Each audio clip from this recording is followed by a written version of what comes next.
This is Geek Gab with your hosts, Dornall and me, Dead Warpig. We are back, Geek Gab, for Monday, July 31st, 2023. Dornall, how was your week? Yes, it's been a good week. I've got a little announcement. I got some good news and bad news. What do you want to hear first? Bad news. The bad news is I inadvertently destroyed a couple of episodes ago. We had an interview with Alexander from Kursova magazine. That episode was destroyed due to foolishness and negligence on my part. Many apologies for anyone who has been looking for that.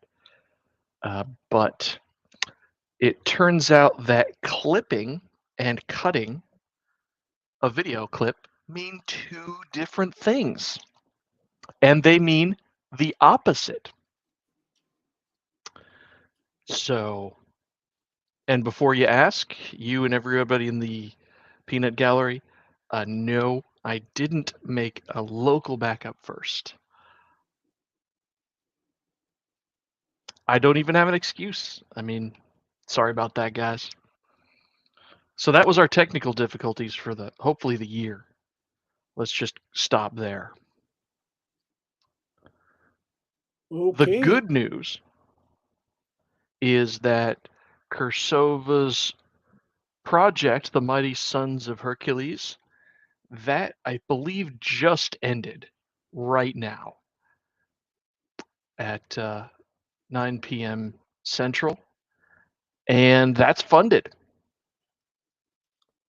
So we're going to get those great, crazy muscle men stories that he was telling us about that you cannot go back and hear.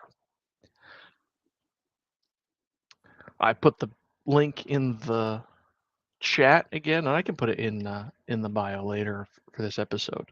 So I hope you check it out.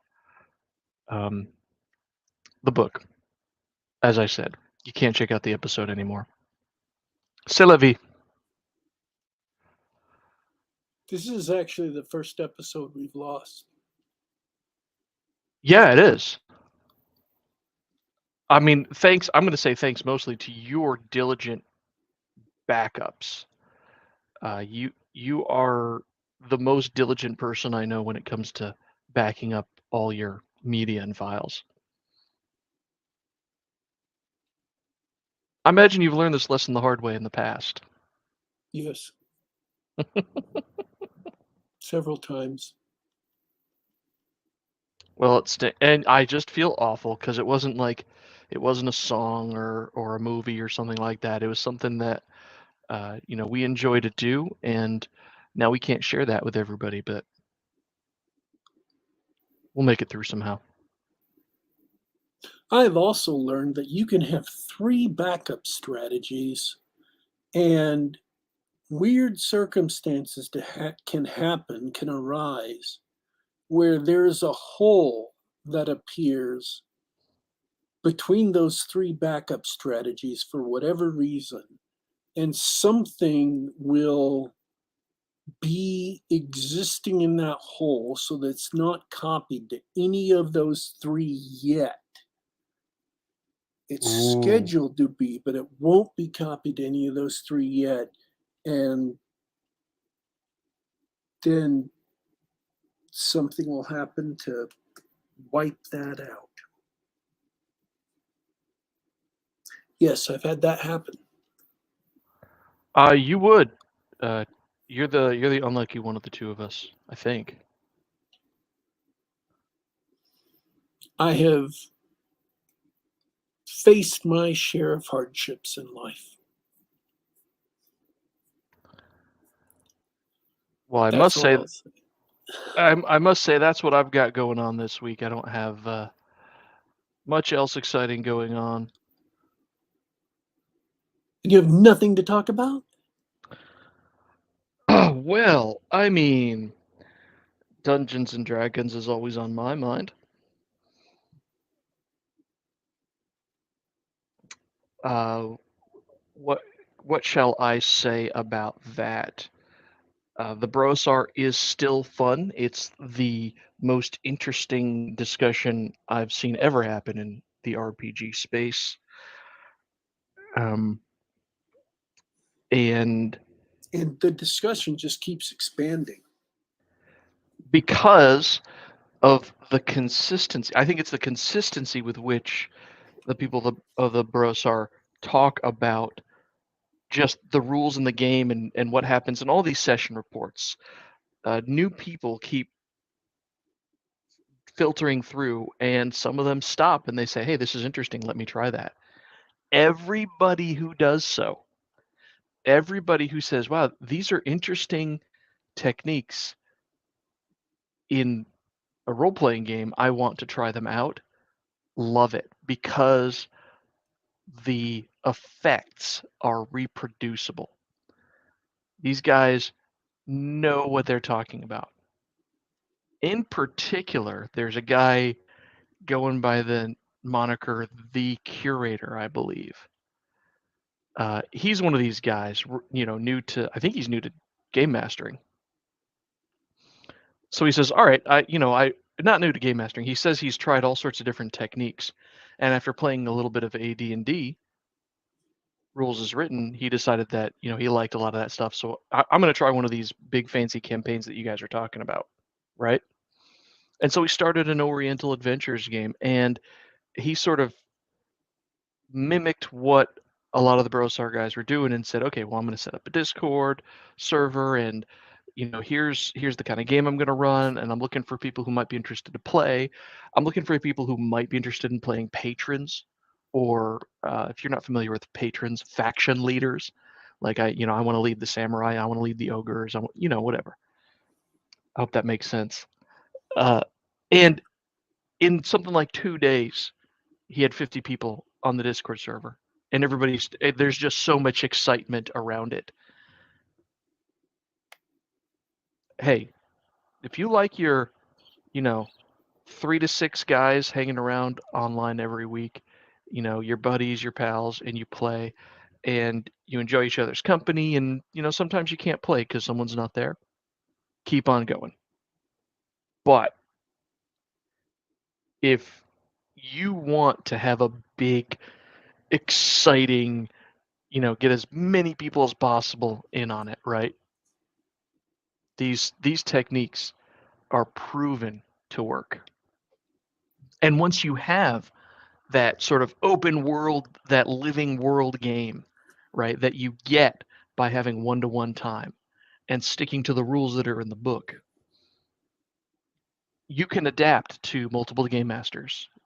You can adapt to uh, players dropping in and out, long-term dropouts. Players can quit, and guess what? There's always going to be other people who want to come in and play.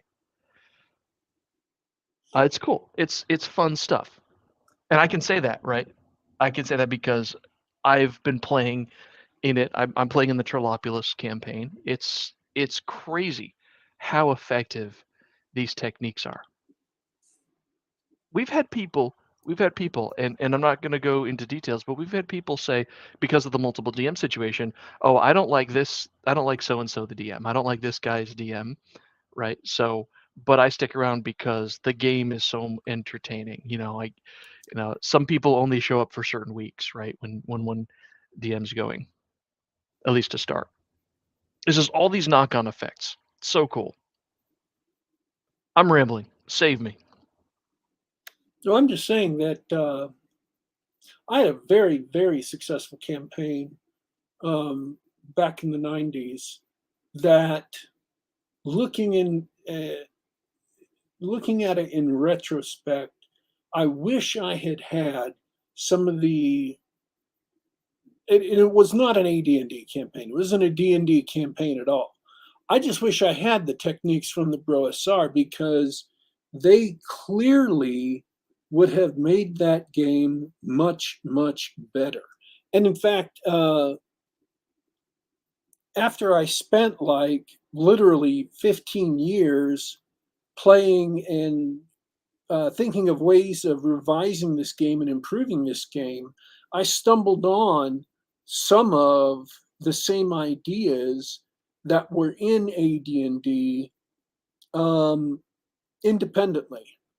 I stumbled on the notion of patron play independently, and I had a rule set that I was going to borrow called Rain and Encuridion, which is the Rain game stripped of all the Rain campaign stuff so you could apply it to any system.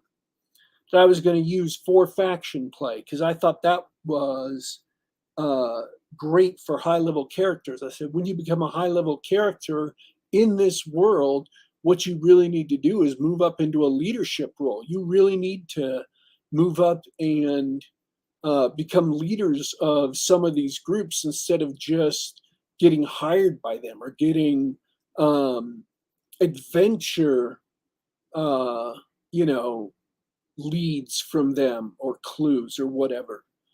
And mass combat that was missing from this game needed to be there. And so I was working on mass combat rules.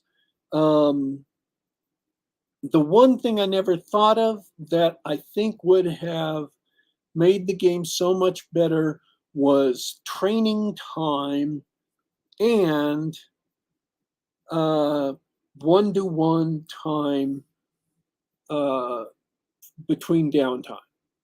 Because this game took place in our world where some significant events had happened that really, shook it up, but it was kind of running in parallel time. So it would have been perfect for one-to-one time because when they published a source book, let's say the source book came out in August of 1992, that source book, all of the information in it was current for August of 1992. If, you know, if you tried to use it later, you'd have to update some of the stuff because things would have changed on the war front. So one-to-one time for downtime was perfectly suited for this game. Just absolutely apt. Absolutely. And I wish I'd had that technique available to me so I could have continued, so I could have run the game even better. And then training time would have given people the opportunity to try out new characters. And again, the point of this game was variety of characters and variety of milieus and one-to-one time and training jail and things like that would have just encouraged players to take advantage of some of the things in the rules, like researching spells or building gadgets or, running their factions or organizations while they had other characters they could adventure with.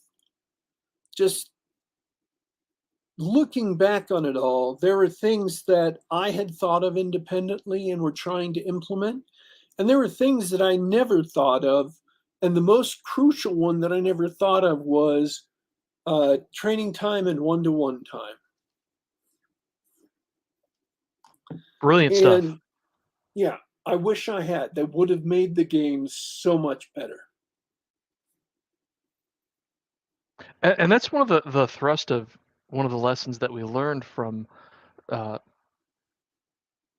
stuff like The Secrets of Blackmore film, right? That sort of that wargaming culture where the stuff that came out in the Dungeon Master's Guide about timekeeping and one-to-one time, you know, wargamers were used to that sort of thing. You know, Gygax was speaking a language that they just understood.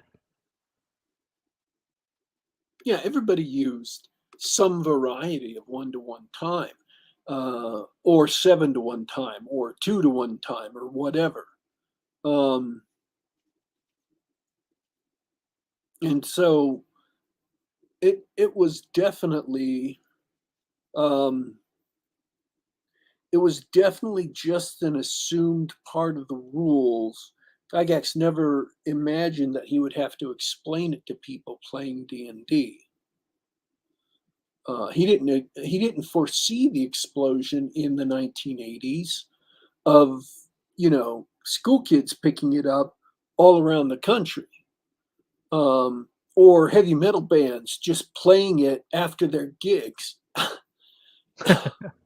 Superstars or mid-tier heavy metal bands literally played D&D, back at their apartments after gigs in the 80s. That's how insanely popular it was. But once it had spread like that, because all of these things didn't show up in the versions of D&D that were getting published. And I say D&D, not AD&D, like BECMI, didn't have anything like that. And those are the versions that were getting played mostly. All of that dropped out of the culture and were vaporized. It isn't just that they weren't highlighted in AD&D. It's that the versions of D&D weren't even hinting at them, because they didn't even contain the hints that AD&D has, because they were just gone. They were just taken out. And what you really needed for it to be transmitted was in that, and I'm not talking about Moldvay Basic or BX. I'm talking about like the red, blue, green, black, gold sets, BECMI. They really needed to be in that red box, right up there saying, you run with 1-to-1 time, and here is training jail, and you want to make other characters to adventure with, so that while your character's in training, you're playing other characters. And if it had been in there clearly and unambiguously, it would have survived and people would have played it. And I think if Gygax had still been in the company when second edition was published, he might have gone, having seen where it spread to, he might have gone and made it more explicit instead of just an assumed part of the game. Agree totally. I think that on to that point, the rumor was that he was just doing a cleanup of the rules he presented in AD&D. It wasn't until he left the company and they sort of took the project back up with new head designers that they cleaned it up a lot differently than he might have, and they ended up with a different game. AD&D second edition is not comparable to first edition at all, even though on the surface something like 75% of the rules are the same. Some of the things they added are good ideas. All the things they took out needed to be there. Some of the things they added are terrible ideas. Mm-hmm. Like the expanded caster system, to where you have not just more than just illusionists, and the way you could differentiate between clerics of different alignments with their spell lists. I think adding a necromancer magician, a necromancer magic user class would be a good idea. I think that's a solid expansion for second edition, because it's a good archetype, and there isn't really a way and having a necromancer class with necromancy spells that only the necromancers get and other magic users can't even cast. I think that would be a solid addition. Sure. But all the rest of them, abjurers and conjurers, they have no flavor. They have no basis in the kind of archetypes that classes are supposed to represent.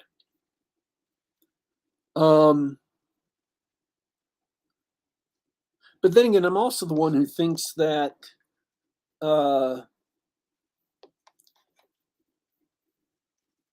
that Autark had a good idea with, in addition to uh, uh, regular classes that are kind of fighter, thief, whatever, they also have racial classes. Right. And I wonder if having illusionist be a known racial class wouldn't be a funny way to do it. So there are no human or elven or dwarven or, whatever illusionists. They're just gnome illusionists. And that's their racial class. That's the one thing they do better than anyone else. They can still be thieves, they can still be fighters. Can't be clerics because only humans can be clerics. Humans are half orcs, I think. But in AD&D, I want to touch on that. I want to pull on that thread a little bit. That's one of the cool things about the AD&D Dungeon Master's Guide and Monster Manual is that they imply a particular world, and it's a very humanocentric world. yeah, And this is one of the places where customization of your game can be very helpful. Even if you're playing all the rules as written, you can affect things such as, and the author was very careful to specify, level limits are there for a reason, class restrictions are there for a reason. We actually want this to be a humanocentric world. right. But a small change like that, like, okay, so actually we're not going to permit human illusionists. And that would be the only change that you suggested. Nobody else can be an illusionist. That wouldn't quite be the rules as written, but you have created an interesting campaign world, and maybe you play it out and see how it goes. Maybe it has lots of implications that you can't see right off the bat. Another thing that you can do to sort of make it your own, actually encouraged by the game, which is to mess with the monster tables. You know, they printed brand new monster tables in the Monster Manual 2. You've got the Fiend Folio, and you can also do your own thing. Trolopulus infamously has a rule where any demi-human results on the Wandering Monster table when you're in a certain region are replaced with trollops, right? Yeah.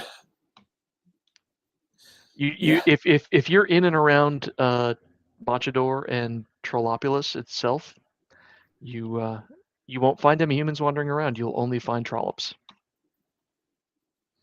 And in my slice of the campaign world, there are no native demi-humans. There are only humans. So yeah, that would be a perfect place to also use that change. And it just changes up the feel of the game, doesn't it? Yeah. Because mine's a pirate world, and so the pirate-centric place. No elf games there. I also think that weapon specialization isn't a bad thing to have in a second edition. I'm not saying it should be back. I'm not saying you should adopt it at AD&D. I'm just saying for a second edition, if that's something that has been working and you've tested it out, I don't think that's a bad addition to the game. Yeah. Conceptually, I agree. I actually don't like weapon specialization, but as a rule, I don't like it. But I think I get what you mean. I think I understand where you're coming from. that sort of enhancing of the game, right? Power creep, if you will. So yeah, it just everything they took out needed to be there. They just didn't realize why, because I don't think they had played in the milieu that Gary Gygax played, and so they didn't understand what campaigns Gygax's AD&D was intended to facilitate.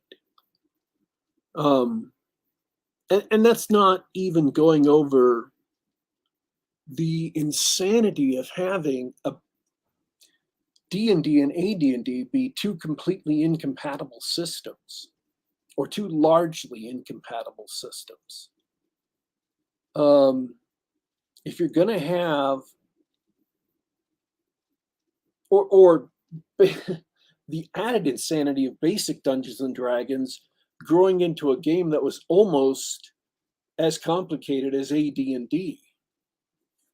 Right. Once you add the ECMI modules and or the rule cyclopedia, that's almost as complicated. You what you really needed was a basic system. If you were going to have a basic D&D, what you really needed was a basic D&D that really was basic, the point of which was to graduate you to AD&D second edition at some point. Mm-hmm. So it would teach you the mode of play, what you expected in AD&D, give you a lot of the stuff, all the basics, so that when you were ready, and some of the classes like 1 through 5th level or whatever, and then have all the same rules as AD&D.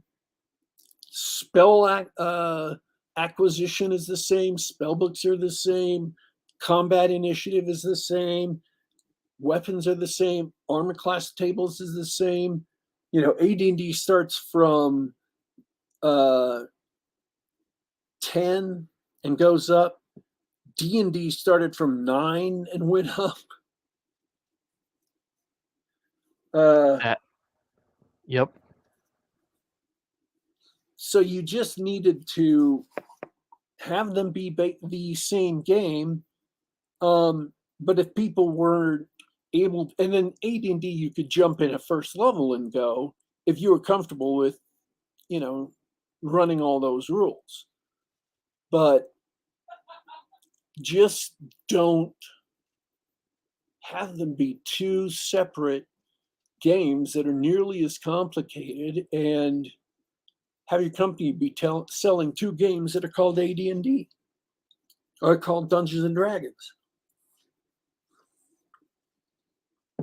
It's kind of insanity when you look at a lot of the things they were doing in the 80s and 90s, and it's why the company died and got bought out by Wizards of the Coast. Absolutely. I mean, not only a missed opportunity, but unforced errors. They thought they knew what they had. They didn't know the half of it.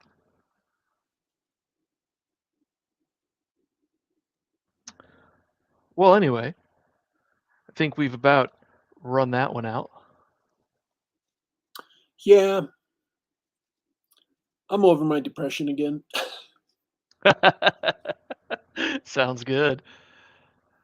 You do sound great today, DW. Other than my raspy voice, which is barely loud enough to register. No, I kid. So the So what about Walking Dead. you? Yeah, I was gonna help you introduce it. Now it's Um, awkward. I made it weird. Sorry, man. in my normal life, I am working 12-hour days still. Uh, but actually, I'm working longer than 12-hour days now. But I am making progress on the projects that are in front of me, making good progress, great progress, and things are falling into place. I just had 4 separate write-ups that were put together for different reasons at different times over the last 2 or 3 years. I finally was able to look at them because I had to start writing a new one. I just enough ideas had coalesced in my mind that I started writing a new one, and then I ran into these other articles I had written for the metaphysical underpinnings of the world. I mean, these are things that people aren't going to have to read, but which it's necessary for me to have absolute clear grasp of in order for the setting to remain internally consistent. For when I say, here's a sequence of events, and then later go to a different place and say, here's a sequence of events, people can read those two different things and they make sense. It doesn't look like there's a, continuity glitch or something. They don't have to get confused because they make sense with each other. And then later, if I write, an official or an advanced game master's book, then I can put this stuff in it because people have voluntarily signed up for Deep Arcana, and here it is. You asked for it. So I wrote it, and then I went through and rewrote it to add some details, clarify it, and it expanded. Then a few months later, I added some more stuff and expanded and revised it and moved some stuff around. And then I found these other 2 articles that I'd written last year and earlier in this year. And I'm like, oh, I've got to go back and put in the information from these 2 articles because it's missing. So that's what I've been doing for the past, on and off, among other work on other fronts, for the past week. And it's really turning out well. It's really holding together well. And it's helped me while doing it also improve other areas of the project. And I understand that's vague, the project, the article, but I can't give details of it. Gotta keep that close to the vest. Yes, I can't give more details than I am right now. But yeah, it is great and it's exciting. I'm making big progress, and it seems to be accelerating. There's a lot of things that are outside of that particular thing. There's a lot of things that are accelerating, and I'm excited.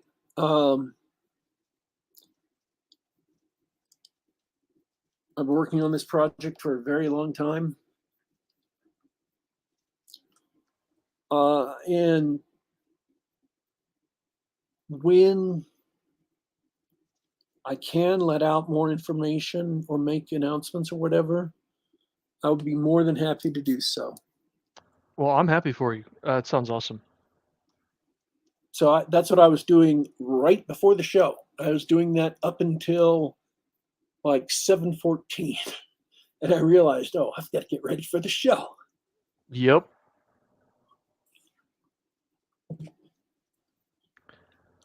So, But yeah.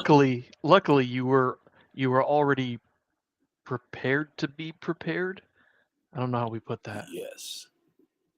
Because you knew what you wanted to talk about. Yes. I The Walking Dead TV show is the cable network that broadcast it. It has ended. It ended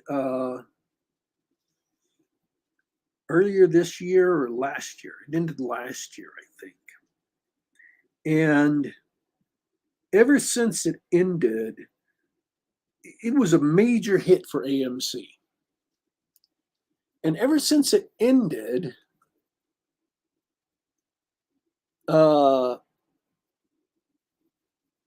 they've been looking for ways to keep it running. So they launched 2 spin-off series, one of which was Fear the Walking Dead, and that was launched, a long time ago, like 5th season of the series, I think. And the other one of which is called The Walking Dead World of Something or whatever. And it only got 2 seasons because apparently everybody hated it, not just me. But then they've been trying to do some streaming stuff for their streaming service, AMC Plus. And these are generally much shorter seasons. They focus on 1 or 2 characters. They have serious budget put in them, but not as much as a release on the cable network would have got. So they're primarily intended to provide content for the AMC Plus platform.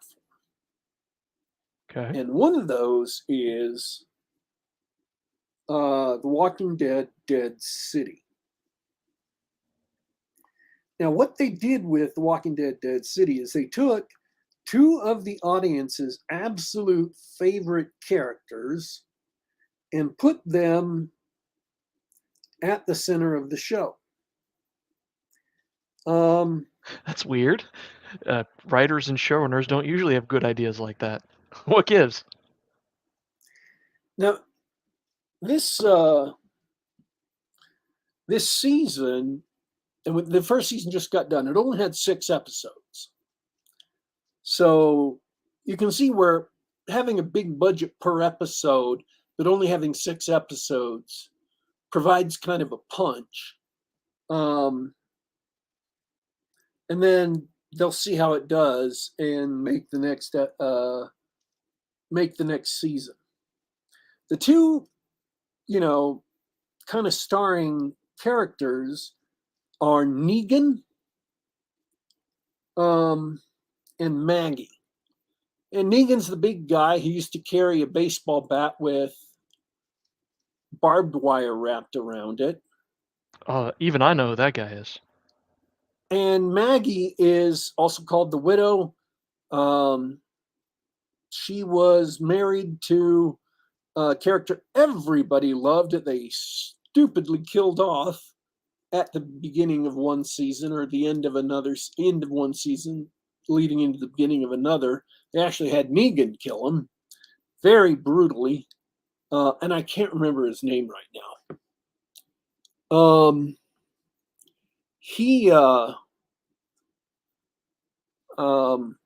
But everybody loved him because from the very first time he appeared, he was smart, he was canny, he was cunning, and he was a pizza delivery boy before the disaster, but he just knew how to get around and do things. They always wear the cap and the white baseball, one of those stylized baseball shirts, old-time baseball shirts. Sure. So Maggie grew into a very tough, very competent character. She was one of the leaders of the cities before the big time jump in The Walking Dead, and everybody liked Maggie. I mean, all the people in the audience, all the viewers of the show liked Maggie. So this season started off with Negan and Maggie sort of teaming up, but sort of hating each other because Negan killed Maggie's husband. And this is now like almost 12, 13 years ago, but there's still not a lot of friendship or love lost between the two of them. And they're going to a place that we really haven't seen in the Walking Dead universe, which is Manhattan. Mm-hmm. Which you've got to admit, you got to remember, Manhattan has like people living on the island, a few million people there, right? 1 to 3 million people, I think. All of who got, or the majority of whom got zombified.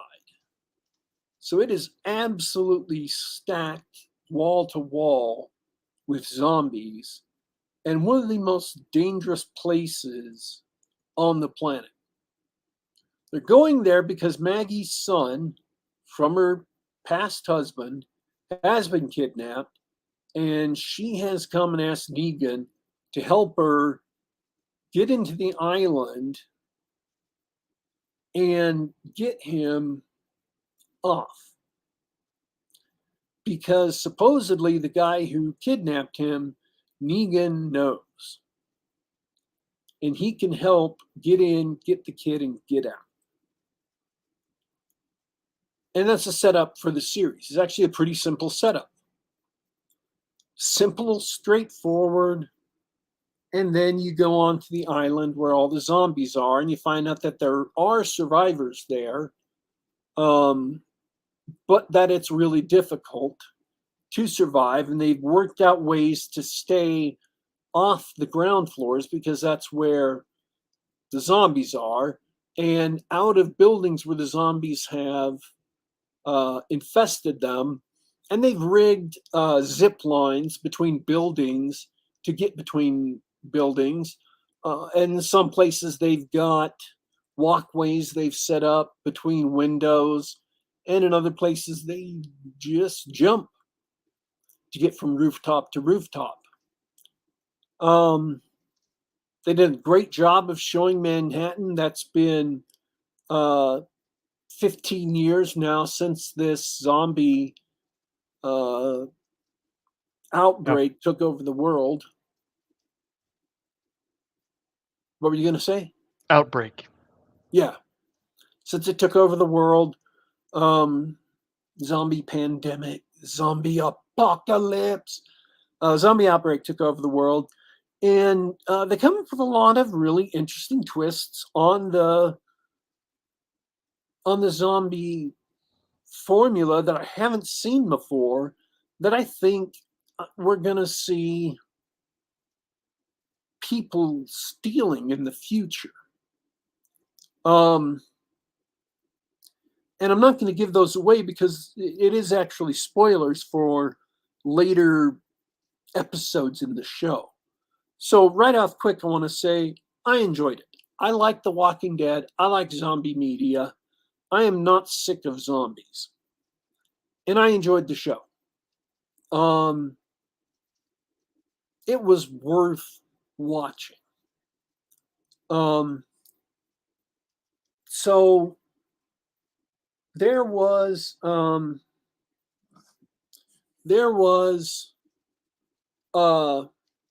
lot of cool scenes. The zombies they did were great. They had some twists on zombies that I hadn't seen before. And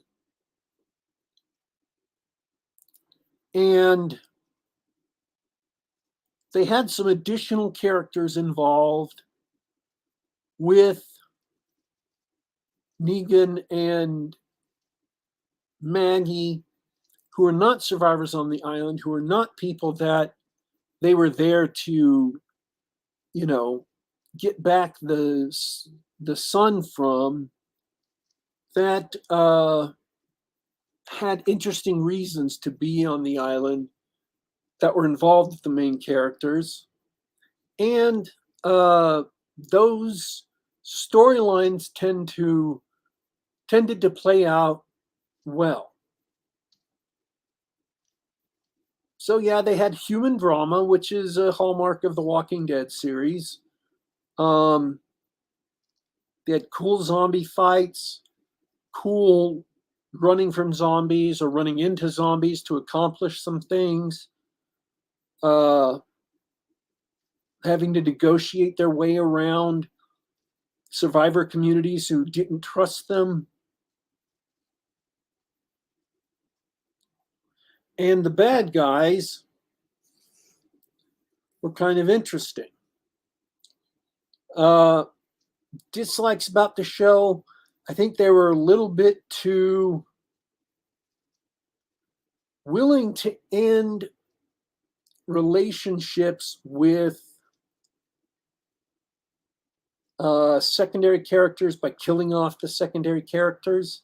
It's like they came on screen, they went through their subplots, and then they killed them off. And I thought that was kind of cheap. And it wasn't even grim or nihilistic. It just became kind of like perfunctory. They didn't even bother making it tragic. It was just perfunctory. Like Or maybe they here's how we finish off this character. Like every new character introduced, we're just gonna how do we end his story? Yeah, just it's a zombie show, zombies ate 'em. right? Zombies ate him. So I wish they would have done something different, done something more creative. I mean, even a perfunctory, oh, we're out of that bad, terrible situation. I know there's a survivor camp nearby. Let me go to this survivor camp. I can't stand being around the two of you anymore, which would make sense. And then they're shuffled off screen. That would have been better than, zombies. They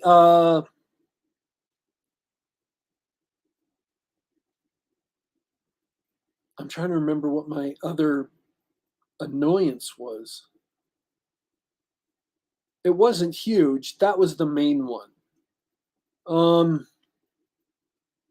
The actor who plays Negan was also in Supernatural. He played the comedian in Watchmen. And I love him as an actor. He does such a great job. And him playing Negan is a great role. You gotta love to be the villain, and you gotta love a guy who loves being the villain. Yeah. And he gets to play reformed Negan for most of the show, and then a little bit of old Negan comes out. Plus, they have a flashback to the sanctuary, which is a great flashback. It's just beautiful. And they have one of the old sanctuary characters who died off several years ago, who also played the psychopath in Grand Theft Auto 5. He played the bald cannibal crazy dude out in the Salton Sea. And I love him as an actor, and it was awesome to see him on screen, even if it was just for a few minutes. So they had some fan service in there, just a little bit, just a few minutes of fan service for people who have been watching The Walking Dead for a long time. And it was great to see the old Negan with his bat and his coat and his, full costume going full Negan. So you got to see that in the show. So you got to see the new kind of reformed Negan doing his best, and you also got to see the old Negan. And both those modes are great. Both of them are fun to see on the screen. They had a lot of surprises. And the showrunner on the show, he did a good job. What I didn't like about it, this is the other thing, is it had a little bit too much moral equivalency going on, and I didn't like it. It kind of bothered me because they were kind of bending things to make them morally equivalent. And I don't think you need to bend them that far. I think overall it was a great season. It was better than a lot of The Walking Dead. It was more interesting. They kept up the pace more. Because it was only 6 issues, they weren't trying to stretch it out. If it had been 13 episodes, I think they would have covered the exact same territory with a lot more filler. And I'd be telling you how boring it was and how much all of it had been just keeping time, waiting for the next plot beat to happen. It was not that. They kept the story moving, and it was great. They had a lot of interesting innovations. They had cars in there, and the cars were specially outfitted for zombie killing, and how they had cars and why they had power. The answer to that is freaking amazing. It's fascinating as heck, and you can watch the show and find out. But I thought it was great. Gruesome but great. This being a zombie movie. So yeah, I thoroughly enjoyed it. It is not as good as your best zombie movies, but that's because zombie movies are only 2 hours long, and you can pack all the punch into 2 hours. This is 6 hours long, and the interim is filled with character drama. So you have a set piece, and then characters, having dramatic interactions, but you always have that on TV.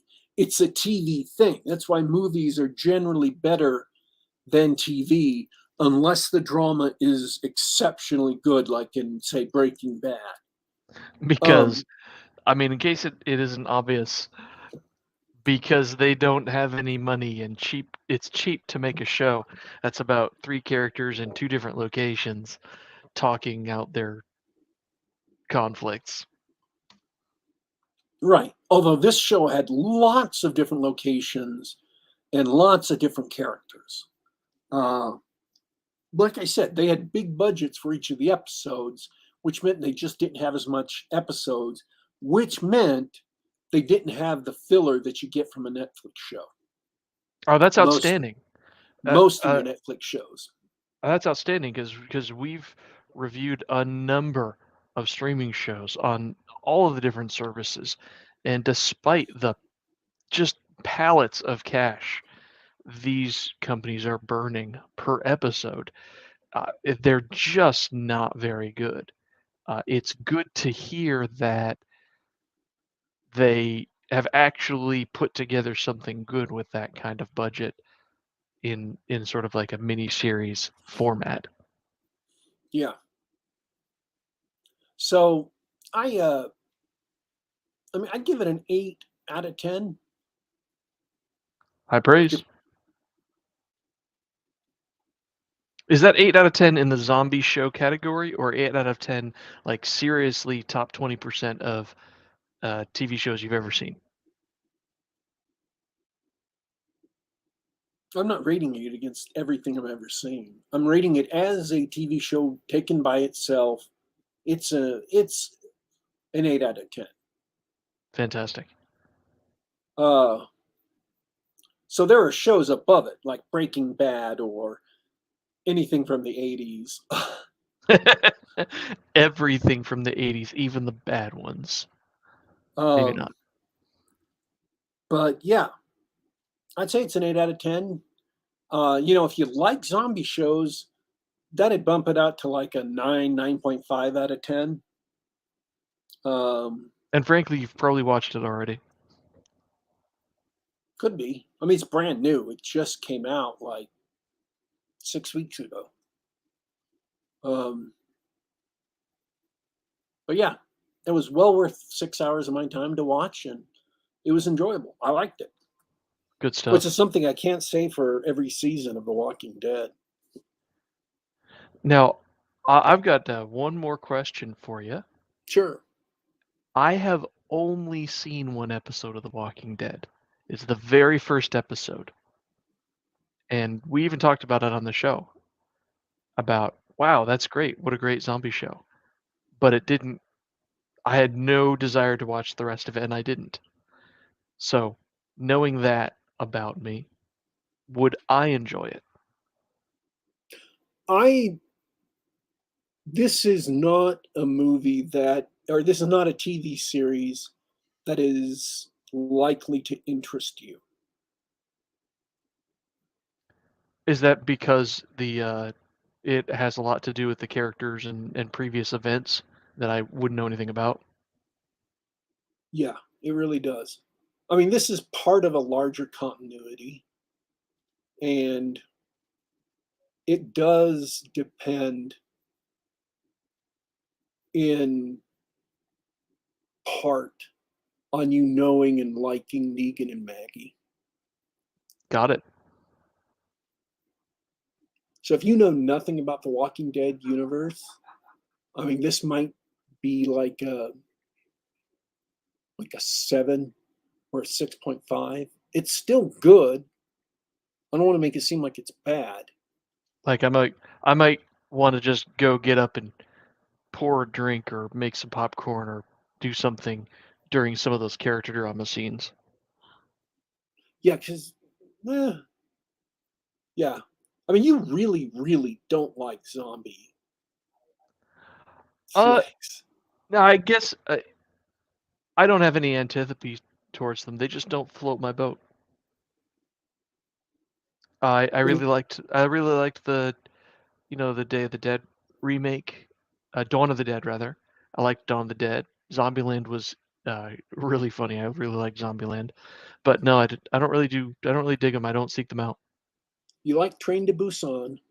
I liked that one. Um,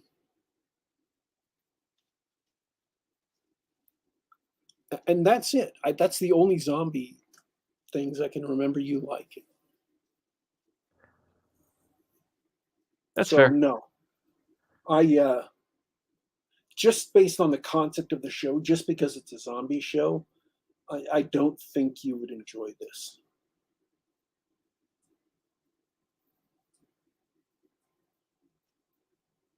Well, now you know. I hope that But helps then anybody again, who's listening. it you might you might like the characters. You might find the characters interesting and enjoyable just by themselves and the situations they're in and why they ended up at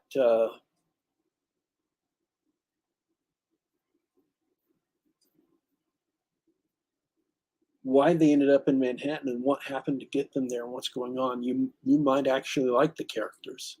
I mean, the reason why you liked Train to Busan was because you liked the characters. Hmm. Yeah, and it was that mix of that sort of Korean action with interesting characters in a zombie movie that I really liked. If you watched the first episode and didn't like it of this series of Dead City, then you're not going to like the rest. Got it. This isn't one of those, wait till episode 2 things. No, it's good from start to finish. And if you don't like the first one, you're not going to like the. You just don't like the concept of the show, and you're not going to like the show. But that is also another good thing about it. It's good from start to finish. You don't have to wait for it to get good. There's 6 episodes. They're good from start to finish. Awesome. I mean, I that's mean, some honestly episodes are that's a better than lot of others. that's a lot of points in its favor, honestly. There's just I'm sick of hearing like, "Oh no, you gotta let it simmer. You gotta let it build up." Like, yeah, that worked for all those great shows in the 80s when they were trying to ramp up to 100 episodes to get into syndication. And so you had to have something like 70 filler episodes. Uh, that I don't want that out of my 6-hour miniseries anymore. Yeah, That is someone screwed up if there's filler. yeah. If you have 13 episodes in a season, there shouldn't be any filler. But then again, I'm of the opinion that Netflix has forgotten that 13 episodes need to have what 22 episodes had of Buffy, which is here are some plot episodes scattered all over the season, and here are some self-contained episodes that maybe have something to do with the plot episodes, but probably don't. And the Well, self-contained episodes have to be good. and what you're really getting at, I think, is that each episode does need to tell its own story, whether Yes, it's part of the overarching narrative or not. yes. It can't just be, act 8 of the movie. It has to have its own story because it's an episode. They're Hmm. episodic. That's what episode literally means. Yep. So, all right. Good chat. Good gab, even.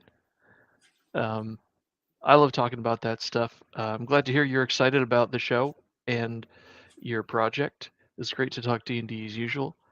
And we got a couple of folks hanging out with us live.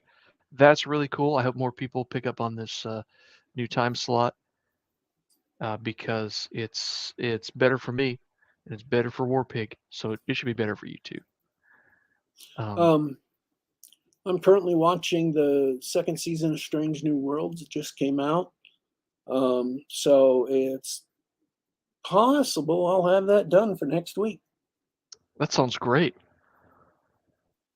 That sounds great. I'm halfway through the new book from Pilum Press, Death Flex. I don't know if you backed that. Soon as I've got that finished up, I'll have a full review on the show for everybody. But that's all. I've run out for this week, DW. I kind of just want to log off and play D&D now. All right. Anything else you want to say before I go? All yours. Let's see. This is Geek Gab. We're available on youtube.com/GeekGab. Once again, that's youtube.com/GeekGab. We're also available on the Google Play Store. We're available on SoundCloud.com and on iTunes.com. Check us out. Just do a search for Geek Gab. You can subscribe to us on the device of your choice, listen to us on the web, or download it to your computer. We thank everybody who turned in and listened live. We want to thank everyone who will listen later. We get literally hundreds of people listening later, and we love each and every one of you. This has been Geek Gab for Monday, July 31st, 2023. We are signing off for today, but don't you worry, don't you fret. We will be back.